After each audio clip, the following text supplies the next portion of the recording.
Hey guys, in this video we're going to be taking a look at some of the new features in Gimp 2.10.12. Now Gimp 2.10.12 comes with quite a lot of bug fixes and a couple of new features, and I'm going to be looking at 3 of the more interesting features in this video.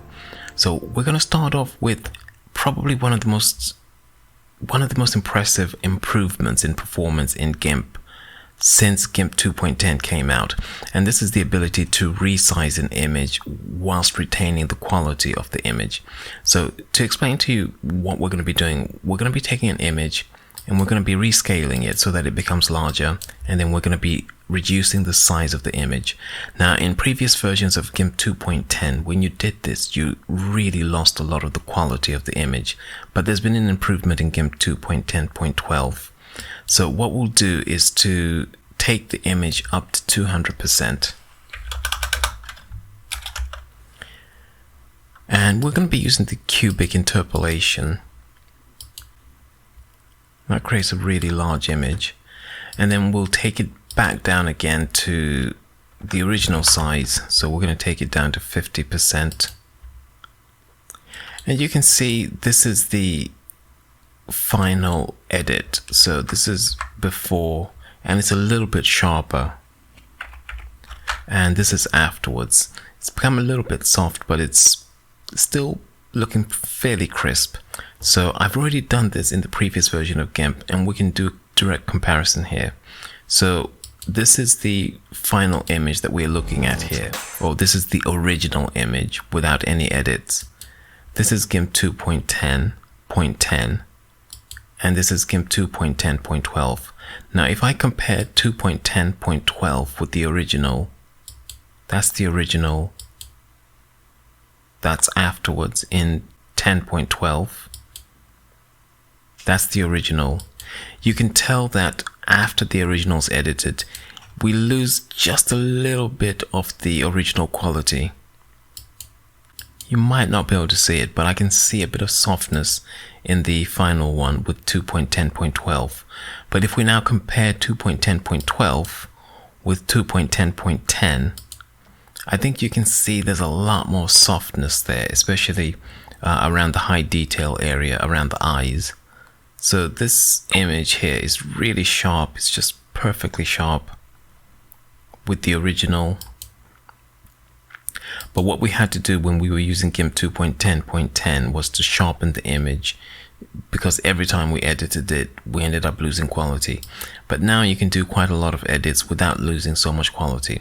So this is a really important one, because you've got to resize images all the time. You can also find that algorithm when you're using the scale tool. So you'll find the cubic interpretation or the cubic interpolation there as well. And in quite a lot of the other tools, you'll find the same interpolation.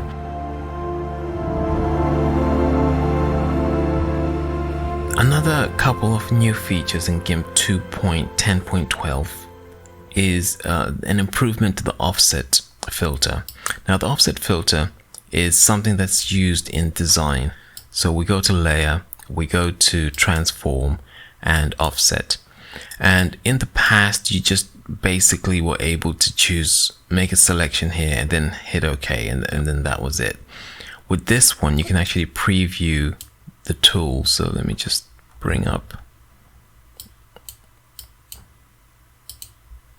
the right layer. So this is an image that I wanted to create into a repeating pattern like this, and you can do that using the offset tool to edit the image. The original image has this design, it has this image here, and you can tell there's a part of the image that's cut off here, and there's a part of the floor that's cut off there. So if we try to do the offset here, we go to layer, transform, offset. And if we try to do a transformation, you'll see that there's a hard line. And we can use offset layer to basically just make sure that we can see how the image is going to wrap around. So I'm using the default settings, which are wrap around, and you can choose to move it halfway by width or by height. or you can just move it around manually using your mouse as I'm doing here. So that allows you to see what the join is going to look like. And once you see what it looks like, you can go and edit it. Now I've already done that, and when I edited it, this is what I came up with. This is what it looked like after the edit, and I was able to take this, make it into a pattern, and then use that pattern to create this image here. So the pattern is quite a lot smaller than the original, but you can tell with the few edits that I did, and I can show you the edits in a bit more detail. We started off with the original, and I just stretched the bottom layer and then just created a few copies to try and hide the bottom of this plant there, and then blended everything together very roughly. Did a little bit of clone stamp to create some new textures there, and then just worked on the shadows until we had something that looked a little bit more realistic. And that was the image eventually that I used to create the texture, the pattern that I used. So that's the original and that's the final. And creating a pattern is a lot easier inside of Gimp 2.10. All you do is just make a selection, then edit, copy the selection, and edit paste as a new pattern, and that will create a pattern based on whatever you've got copied there. And as you can see, when we take the pattern, just drag it into the image, you can get the repeating effect, and it looks a little bit more realistic once you've edited it. So that's basically the offset. It's very useful for designers who work with 3D textures.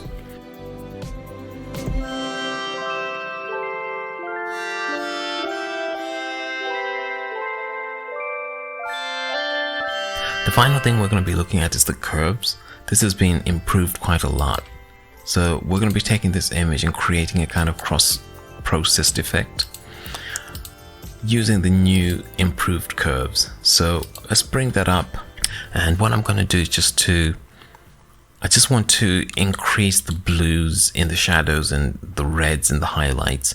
So we'll go and choose red. I'm going to sample her lips, which are going to be like the thing that I don't want to change too much, and we'll just place one point there, and then I'm going to raise the highlights quite a lot, and we're going to drop the shadows.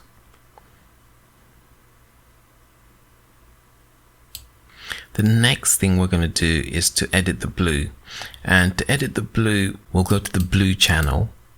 And what I want to do is to create a nice fading effect, which in the past I would have done by doing something like this. But in the new version, we've got a new type of point. So I'm going to click around there and we'll choose the corner point.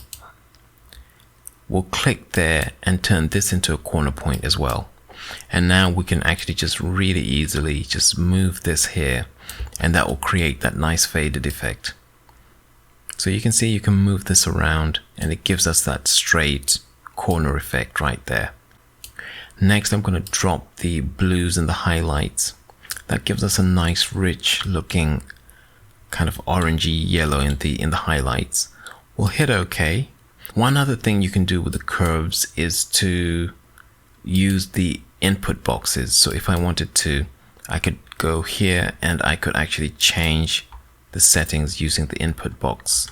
Yeah, you can just roll down on your mouse wheel. So it's minor improvements, but they make life a lot easier. Among other changes that you find in Gimp 2.10.12, there is now support for layers. If you want to export as a TIFF file, you now have layer support inside of the TIFF file. Now the TIFF file format is one that I've tried to use to see if I could get the layers happening, and I've not been able to succeed with getting the layers to happen inside the software. I'm not sure what's happening there. It might be some sort of bug, but maybe it's something that's going to be fixed soon, or maybe I'm just doing something wrong. But I wasn't able to get the TIFF files to save as layers. Still, for me, it's necessary to use the XCF or PSD file formats to save layers. Another improvement is that when you close a file, if GIMP is using some memory, it's going to release the memory a little bit more quickly to allow you to use the RAM for whatever else you're working on. That's something which I think is more going to be on the Linux platform than inside of Windows. So there are quite a number of other improvements, but we're going to leave it at those ones for this video. So I hope you like some of that. Leave a comment, rate the video, share the video with someone else who might like it, and I will see you guys next time. Bye.